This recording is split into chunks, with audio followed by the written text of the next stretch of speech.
Voltamos para o bloco final do programa de hoje. Estamos conversando sobre as elites jurídicas no Brasil. Nossa convidada é a Maria Tereza Sadek, doutora em Ciência Política e pesquisadora do Sistema de Justiça.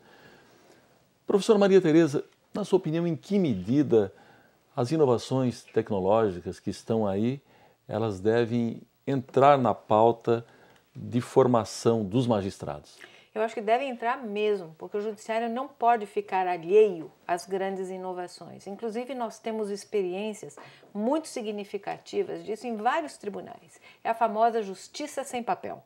Quer dizer, não há porquê você pensar numa justiça no mundo contemporâneo com tantas inovações e o judiciário não ser parceiro dessas inovações.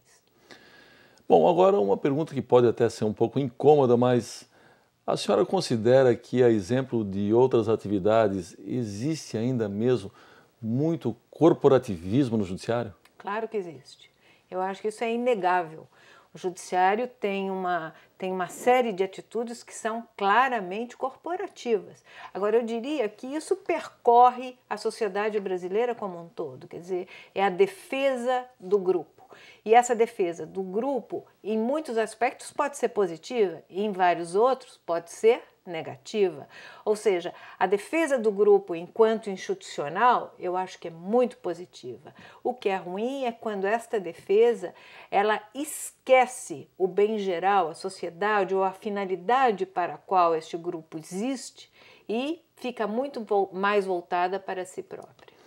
A senhora não considera que, de repente, um olhar mais atento da própria imprensa em relação a como opera, como funciona o judiciário brasileiro, não traria um pouco mais de luzes sobre o trabalho que é desenvolvido e também, talvez, de certa forma, poderia também amenizar um pouco essas questões que a gente poderia considerar negativas, como o excesso de corporativismo?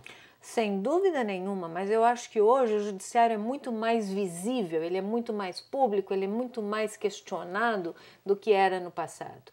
Hoje nós temos questões referentes à justiça, questões referentes a ministros, a desembargadores e a juízes que são públicas, que aparecem na imprensa, tanto na imprensa escrita como na falada e na televisiva.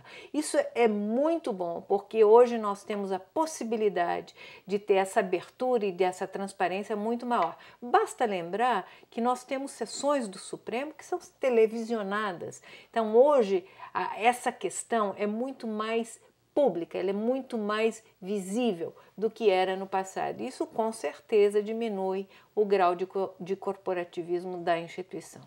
Bom, falamos tanto do judiciário e eu gostaria agora de saber um pouco da sua opinião sobre a própria existência do Conselho Nacional de Justiça. A gente acompanha aí muitos debates a respeito da atuação e, de certa forma, o CNJ acaba, pelos seus posicionamentos, gerando alguns estremecimentos, alguns incômodos para algumas esferas, principalmente no âmbito do judiciário.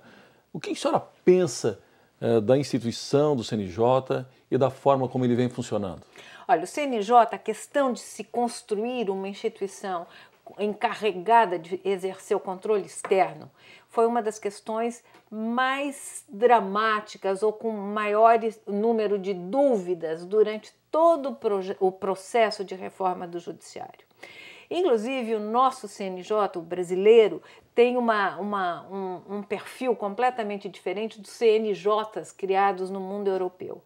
Ali foi criado para diminuir o poder do executivo. Aqui foi a possibilidade de se controlar, de se administrar, de se programar a atividade judicial. Então, deste ponto de vista, o CNJ tem uma função que é de primeiríssimo grau, é muito proeminente e assim deve ser.